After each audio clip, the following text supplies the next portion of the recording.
The Y Curve with Phil Dobby and Roger Hearing. Is Rwanda safe? If Rishi Sunak's bill passes, it will be. Whether it is or it isn't. Confused? Yes. Well, so is much of the legal world. How can the security of a foreign country be defined in English law? But, okay, how safe is Rwanda, really? Is it the forward-thinking, modernising poster child of an African tech renaissance? Or a dictatorship built on the ruin of a genocide whose leader assassinates his rivals and tolerates no real opposition? Is it the sort of place you can confidently send people who fled halfway around the world in search of asylum and safety? The Y Curve.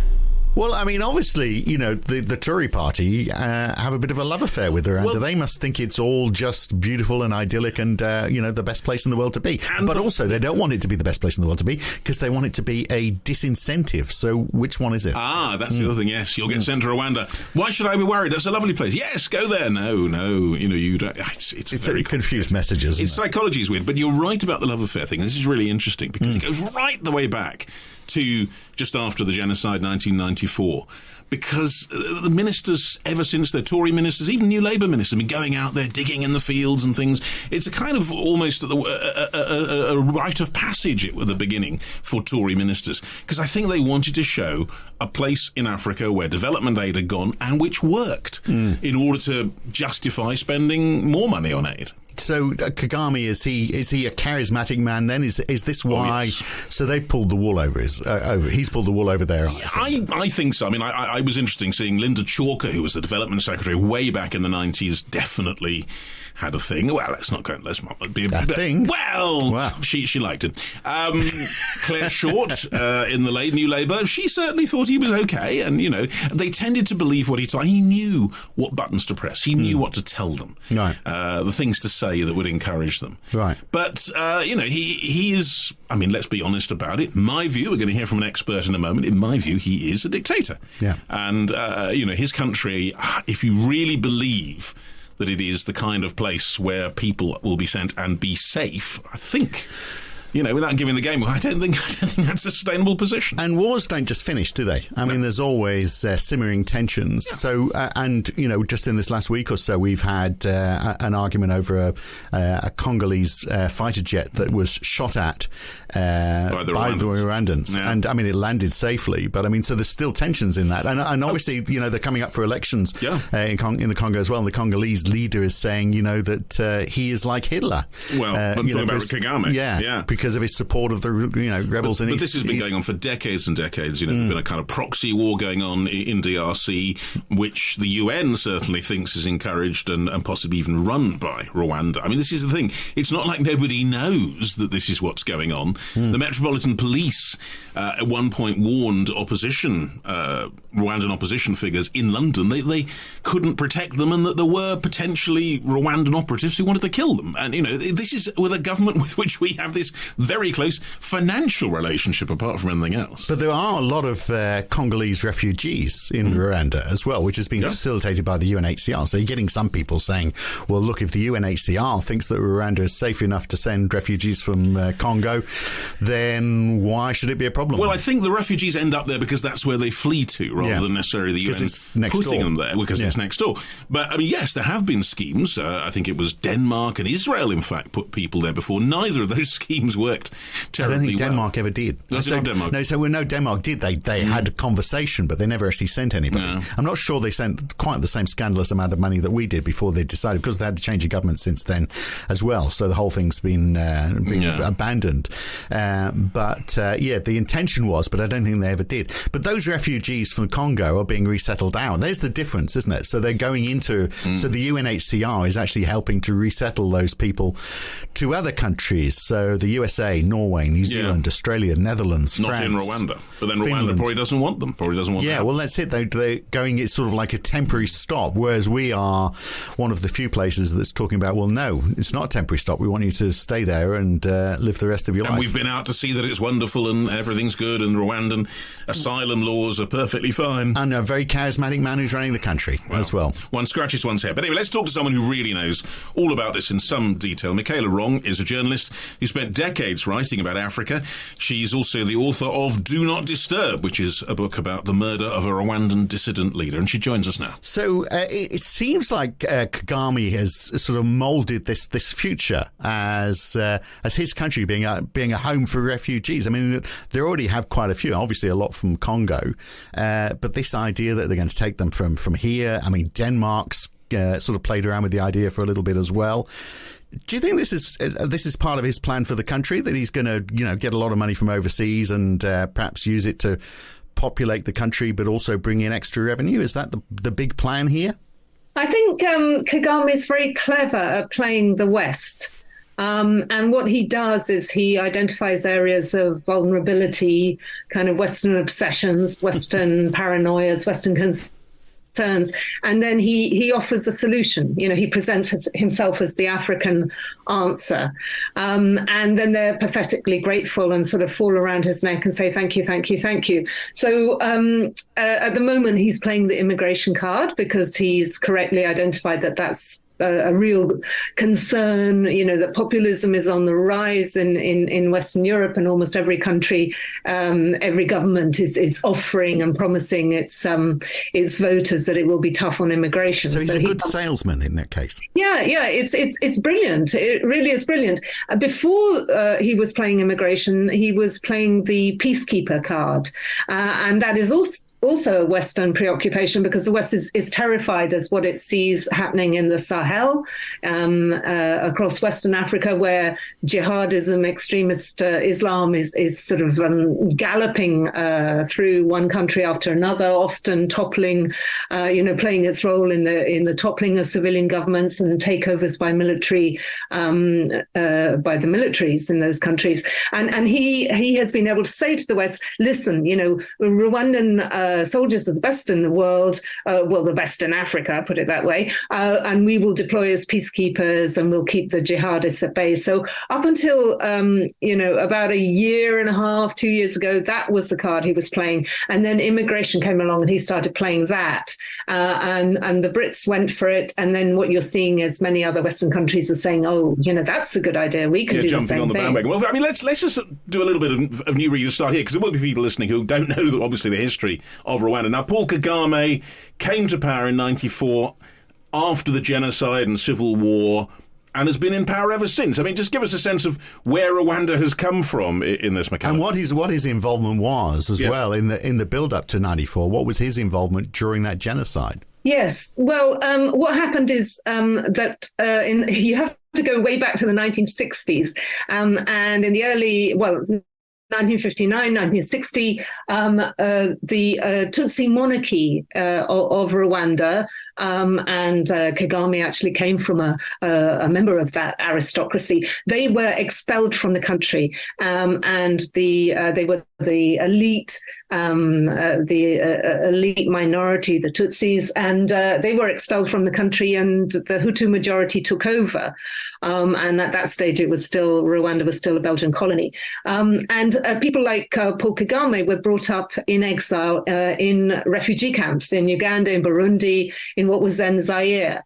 And they always dreamed of going home. And they were members of this. So there's a kind of Israeli element to this whole story, because a Zionist element, because it was like, we're going to go home, back to our homeland. We've been rejected, we've been thrown out of paradise, and we have the right to go back home. And in the 80s, secretly, people like Paul Kagame, who had become part of Yoweri Museveni's defense establishment, they secretly set up the Rwandan Patriotic Front.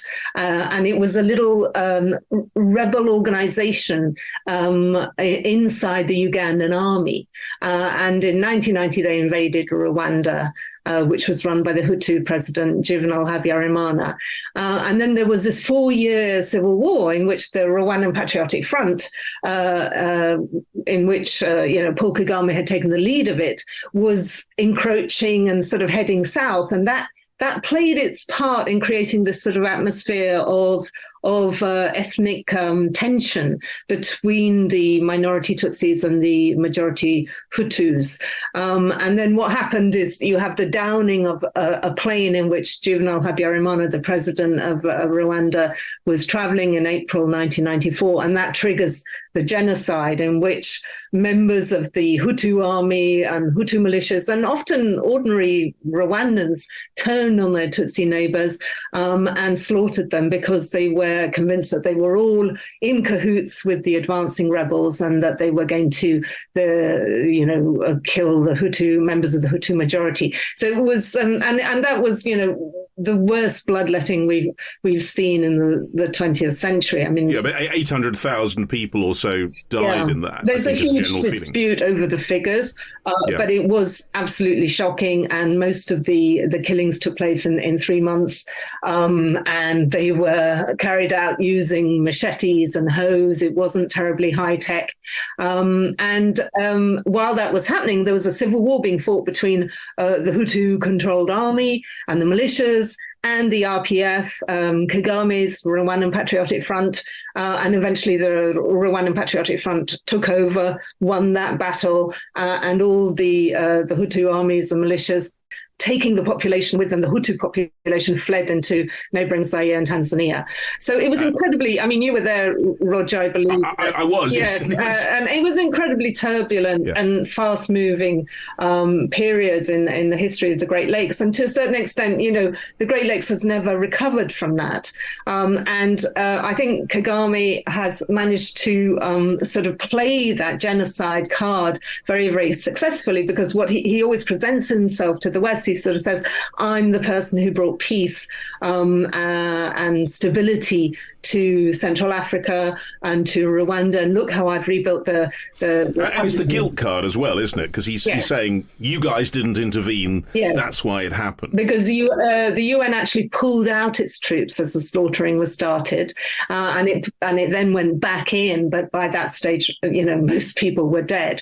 So the international community has always it let ordinary Rwandans down, and it did, and he does sort of throw that constantly in their face whenever his human rights record is brought up as a topic.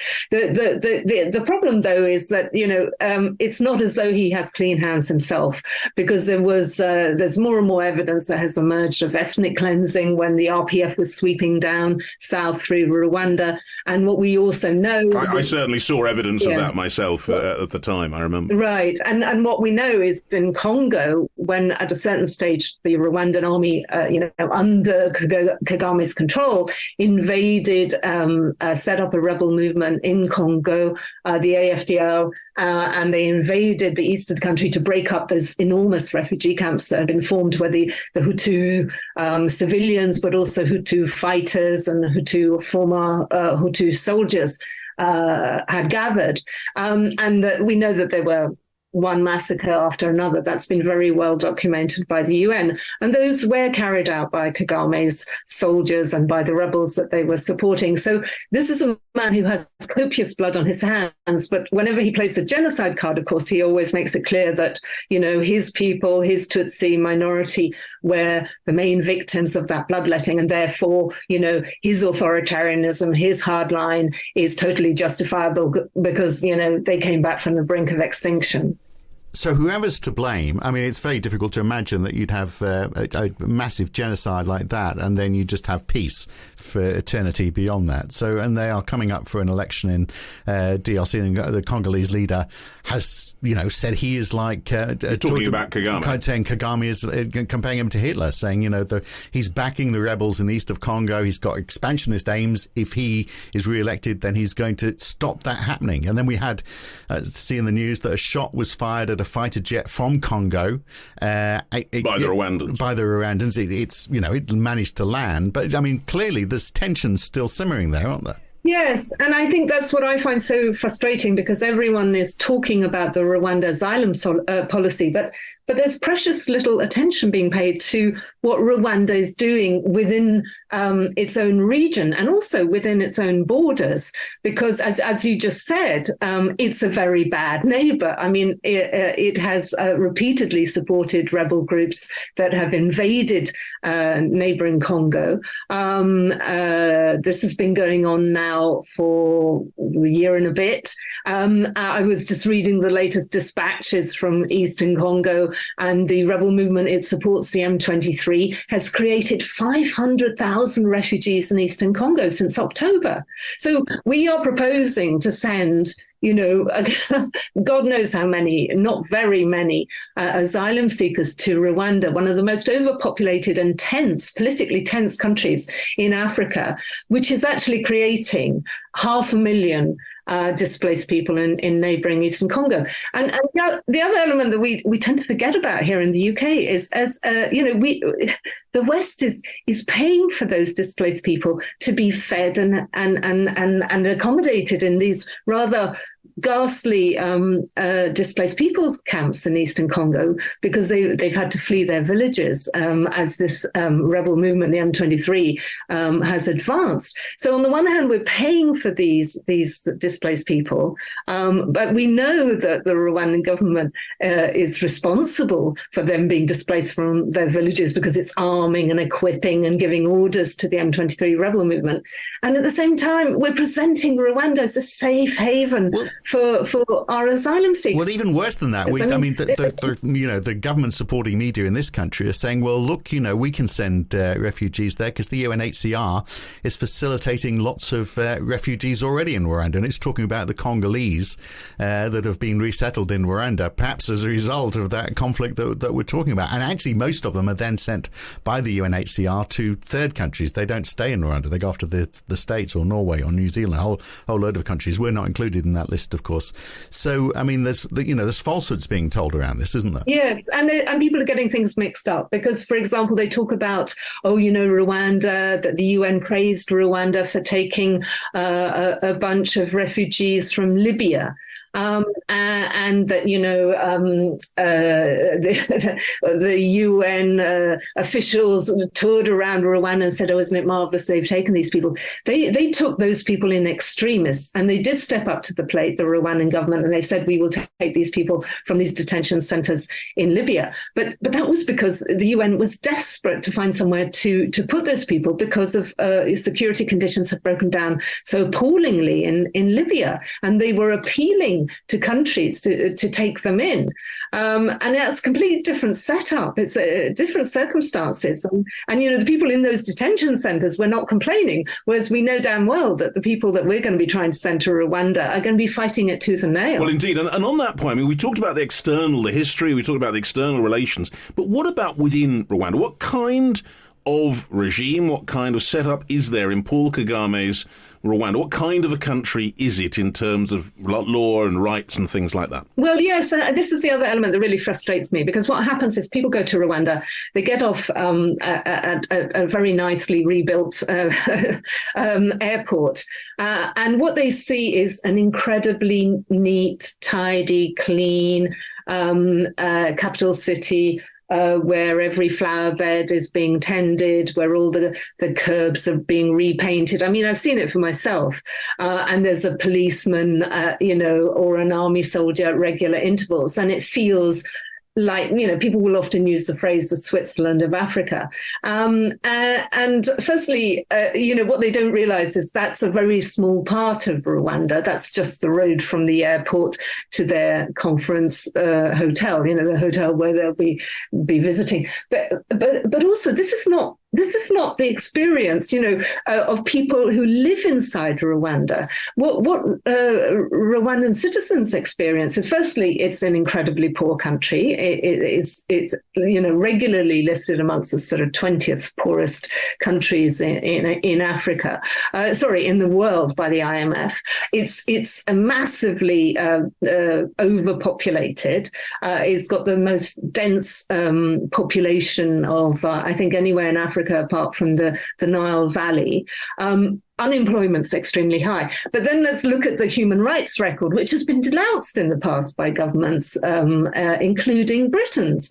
And you have a situation where all the press is is basically being controlled by the government. There's no such thing as an independent press.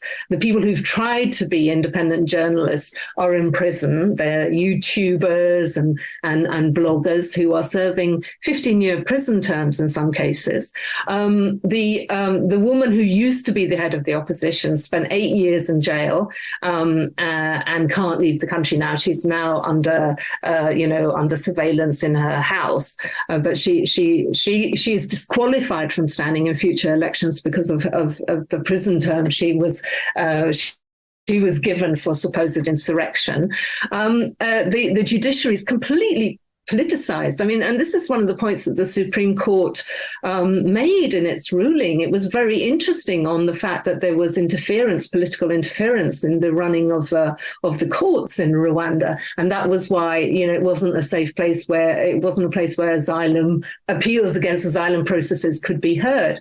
So at every area that you look at, and then the final thing, which is the topic of my book, Do Not Disturb, is the fact that Rwanda, like Israel, like Saudi Arabia, like Russia, is one of the few countries in the world that actively and energetically chases its dissidents and critics abroad and hunts them down, and in several cases has successfully assassinated them. Yeah, well, there's been warnings in this country, hasn't there, from the police? Back in 2010, 4 Rwandan members of the Rwandan opposition who were living here were given warnings, official warnings by the Metropolitan Police, who went to their homes and said, we are warning you, your government wants you dead, your life is in danger, we cannot give you 24-hour-a-day protection, you need to take your own precautions.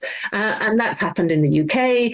Similar things have happened in Belgium, in France, in South Africa. Several of those critics and dissidents were targeted. Well, your book was about, I think, a general who was former general. I find all of this very surprising, because I'm looking at opinion polls here. So President Kagame seems to be immensely popular. He got 99% of the vote at the last election. I mean, you don't get that unless you're a decent chap. I mean, even Putin only got 78% of the vote in Russia. Here he is at 99. I can only see President Xi as the only world who's actually doing better than him. So he must be doing something right, surely. Well, there was a wonderful exchange recently with a presidential spokeswoman who was asked about the 98% of the vote that Kagame had got in the last elections, and she seemed to have struggled to understand why anyone would query that. I think most people who have lived and voted in democracies understand that if somebody allegedly won an election with that level of popularity, it's because it's been rigged. And we know that because I interviewed, as part of my book, I interviewed members of the regime who had been busy ballot stuffing, during one of the elections. And also another one told me about a marvelous conversation between members of the cabinet where they were sort of throwing numbers in the air and saying, well, should it be 70% or 90% or 99% or, and they were debating what number they should give Paul Kagame as his supposed electoral win. So, I mean, the elections have no validity. But let me throw in one element which I can imagine people here might say, well, okay, look, it's not perfect, it isn't Switzerland.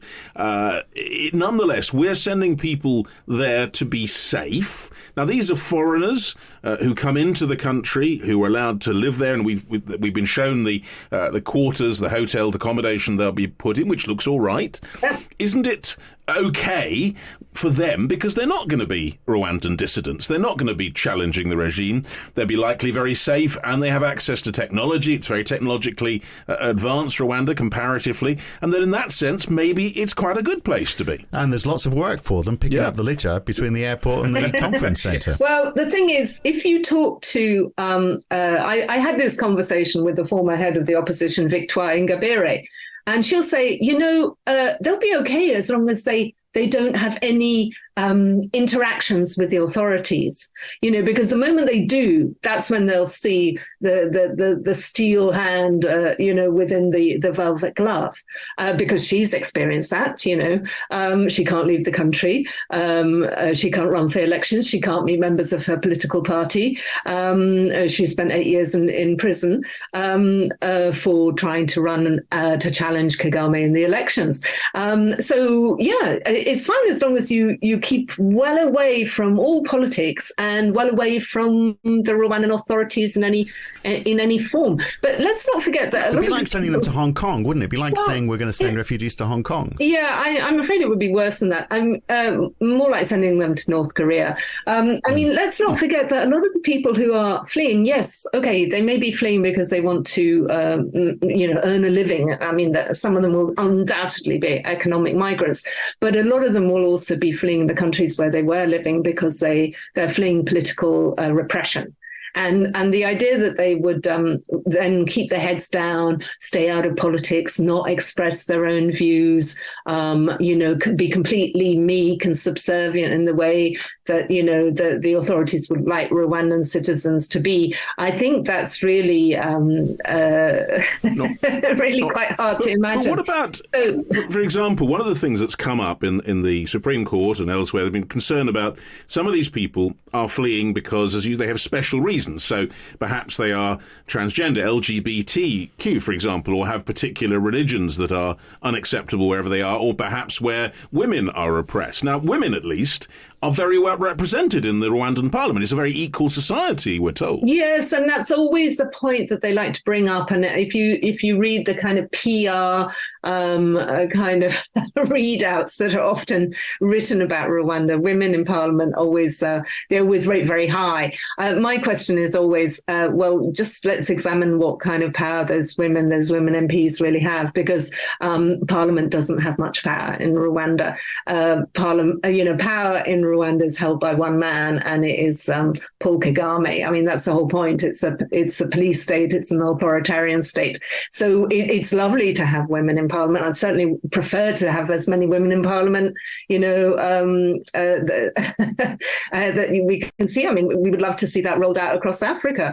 But if they don't really have any power to challenge the executive, I don't think it's much more than symbolic. What about LGBT rights, for example? That's something that regularly comes up in asylum claims. Would asylum claimers who are in the LGBTQ community, would they be at risk in Rwanda? Normally, Rwanda is very friendly towards LGBTQ, and in that way, it's been very careful to establish a distance and difference between itself and Uganda, where if you've been following Uganda recently, it lost a World Bank funding program because it's just passed a law which is overtly and draconianly anti-homosexual. This has been a constant theme coming up in Uganda.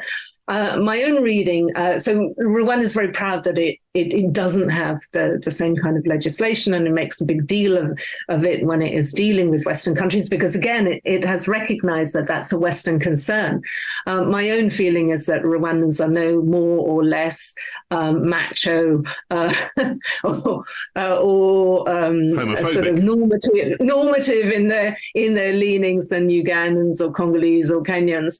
And again, I think it's a government position that they know serves them well when it comes to cajoling and persuading the Western donors they deal with and on whom they rely for aid, I'm sure there are people, though, who are convinced that this is a good idea. I mean, a lot of the Tory party that are in government, plus their membership, seem to think it's a fantastic idea. And I wonder whether you will have dissuaded any of them, because they may be saying, well, OK, it's a dictatorship. And yes, if you get on the wrong side of this dictator, then perhaps your life will be somewhat shortened. But if you behave and, just be a good refugee and, do a job that keeps the country...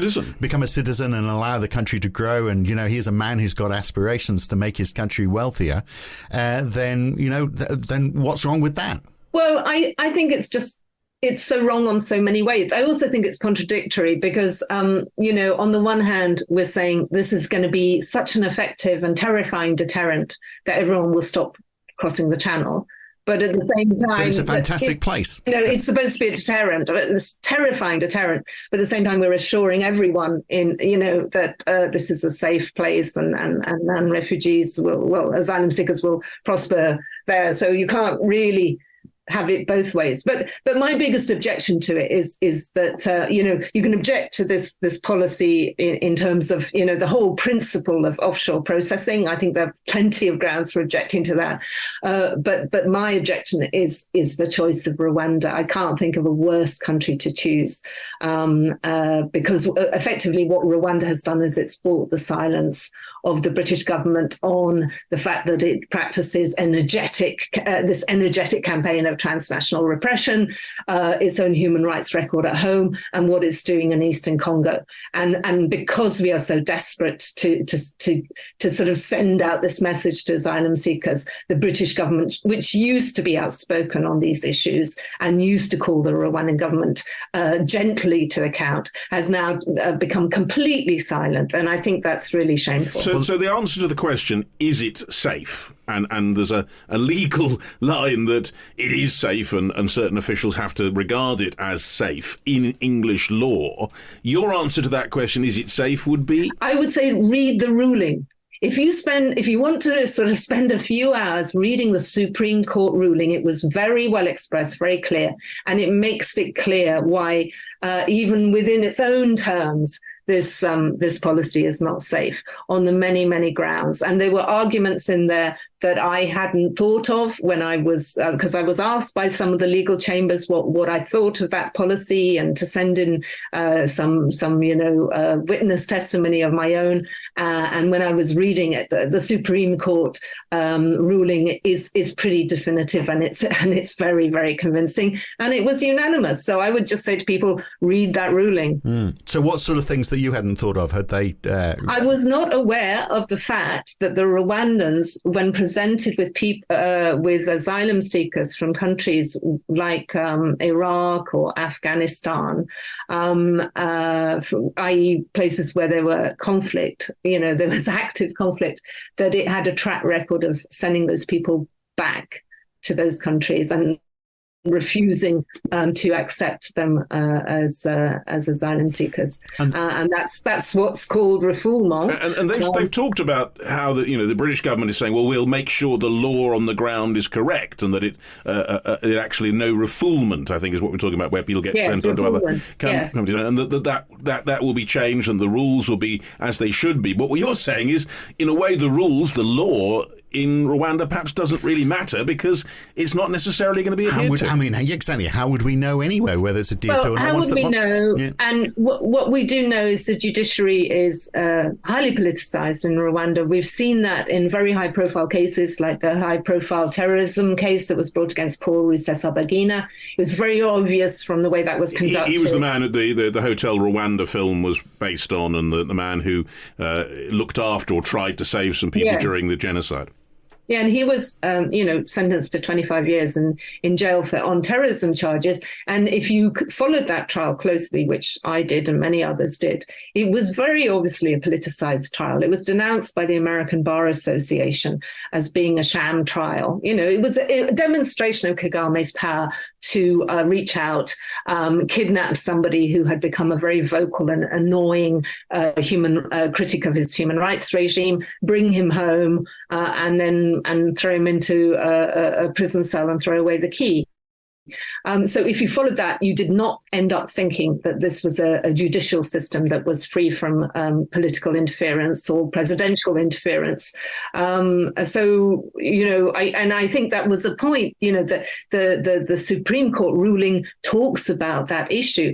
One thing we've been told is that, British judges and Commonwealth judges could be sent out there to sort of help the Rwandans in their asylum process, because it's been found wanting.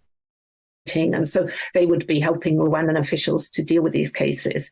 And you just sort of think, do you know what you're dealing with? Do you know of the kind of micromanagement that President Paul Kagame exerts over every area of the country, from the army to the human rights sector to the workings of parliament, to the workings of the press. Do you really think that he's going to let British judges and Commonwealth judges run his asylum process? Well, I wonder whether he's actually expecting he'll ever see anybody from Britain there. So if you look at the tax revenue in 2021, it was 1.8 trillion Rwandan francs. That's about 1.1 billion pounds. We've already paid, by all accounts, about 240 million. So we've paid close to a quarter of their tax revenue without anyone ever having arrived in the country. So it's very clear what the interest is from him in this. It's helping to fund his government. Balance his budget. I think there's something quite curious at play, which is, of course, our aid budget used to be a lot bigger. And it was shrunk under the Conservative Party. And we know, for example, that Andrew Mitchell, who is a deep admirer and a sort of great champion of Paul Kagame, was very reluctant to have to deal with this much smaller budget. And I'm sure he wants to sort of increase aid to places like Rwanda, but to Rwanda in particular. So what you have is Rwanda and other countries in Africa being told, you're going to get less aid in future because we Britain is scaling it back. Suddenly the immigration deal comes along and it means that we can up aid to Rwanda. So it's just another way of funneling aid money to Rwanda. Without having to ask for all, nasty things like, well, if we're going to give you aid, then you probably ought to become a democracy and have an open election. I guess it avoids those difficult questions. Yes, and I think the lack of accountability, what has this aid been spent on? I mean, what has the money that's been sent to Rwanda supposedly on helping these asylum seekers who haven't yet materialized there? What has it been spent on, in integrating them into Rwandan society? But there aren't any, and also I was a bit shocked because when Cleverly announced the deal in Kigali, he explicitly said no money had changed hands. And now we're discovering that a huge amount of money did change hands and is going to be changing hands. Yeah, something going on. Well, as we draw this to a conclusion, Michela, it's been very interesting. Some of what you're saying about it is even beyond what I knew in terms of the actual nature of the regime and really quite shocking. But I suppose, again, the central question, is Rwanda safe? The fact that it's being defined in English law, in theory, or could be, as being safe. I mean, the answer to the question, absolutely, from your point of view, is no in terms of these asylum seekers. I mean, that's very clear, isn't it? I don't think Rwanda is a safe country for Rwandan citizens. So I don't think it's any safer for asylum seekers being sent from Britain. And just the man behind all of this. So you've both met him, presumably, Kagame. Yeah. Is he just a very charismatic man who can just get away with so much just because of his personality? Well, you've probably seen him more recently than I have, Michela, but when I met him... I interviewed him, I think, a couple of times. It was a long time ago now. But he doesn't do charisma. He does kind of anti-charisma. But it's equally effective. I mean, he's not charming. He smiles very little. He's always extremely stern. He comes across as extremely forbidding. I think you'd agree, Roger. He is that, definitely. Yeah, but people he did actually like tell me that. a joke at one point, but I think I was required to laugh. But I think that is what donors like. Donor officials and foreign diplomats and foreign ministers, government ministers, they like that. They think, we're dealing with someone who means what he says, who doesn't waste time, who's proactive, who gets things done. And I think, that's what Kagame trades on, this image of he's the man who gets things done. And, I can sort out your problems in this instance. He knows what to say to people. When people call him charismatic, I always think that's slightly the wrong word. I think he's intimidating. He's convincing. He's impressive. But I don't think charisma is the right terminology. Well, it's been very interesting, everything you've had to say, Michela. And in answer to our question, is it safe? The answer is no, which raises the other question, what the hell is going on? But that's a question for another day. That's another podcast. Yeah, I think really it's all a story about British politics. And I think what's dismaying to me is that the Rwandan elements are just going so underreported and undercovered. It's kind of a bit of a colonial mentality still, in a way. We use them rather than than help them. Yes, and I mean, for me, the ultimate irony was to hear Rwanda warning Britain that it wouldn't be ready to break international law. That was quite and you something. kind of think, how dare you? You know, Rwanda. Yeah, but isn't that another case of, look, I've taken your money. I really don't want the people over here, so I'm looking for an out. I mean, that's how I read that. But Anyway. this is a government that has repeatedly been denounced by the UN for arming, harbouring, feeding rebel movements, including the M23, that are rampaging across eastern Congo. That is a violation of international law. And then it lectures the British government on breaking international law. I mean, we played right into their ironies pile up on all sides. Michela, thank you so much for being with us. And we will see where this all develops, and we may well come back to you if any of these people actually turn up in Rwanda. We'll see. It's been a pleasure. Thanks for listening. I tell you what, if you are a regular listener to this podcast and you've just listened to this, you've got to tell everybody else about it, haven't you? Because this is, I feel like, we've covered some important topics. But what we've just heard in the last half an hour is pretty scary stuff. And, tell everyone to have a listen. And frankly, surreal in a way that the government obviously has this rather bizarre view of something that virtually anyone who knows about Rwanda thinks isn't true. Yeah. So we can spread the word. I mean, we could do with the extra listeners, but also, that would also be nice. It would be, it's important stuff that everyone needs to be aware of. But let's talk about something else important, which a little bit lighter, maybe next week. But next week is the week before Christmas, and we're all out buying Christmas presents, or sitting on our computers doing it. Yeah, perhaps as well. So just how is our behaviour changing in terms of what we are buying for Christmas and there's also a question about just about present giving generally. Yes. Phil's not giving any presents this year, by the way.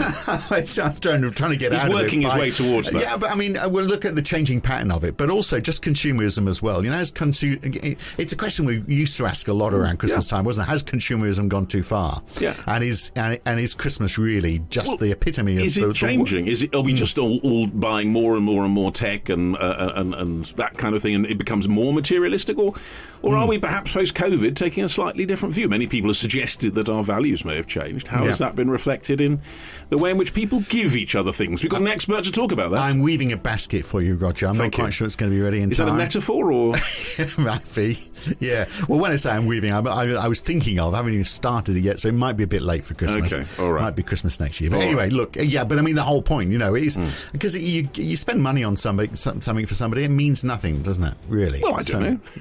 It depends how much you spend. Yes, that basket's going to mean a lot as long as you put lots of money into it, as well as the weaving. Right. Anyway, next week, Christmas shopping, is it changing? That's next week on The Why Curve. We'll see you then. Thanks for listening today. Bye. The Why Curve.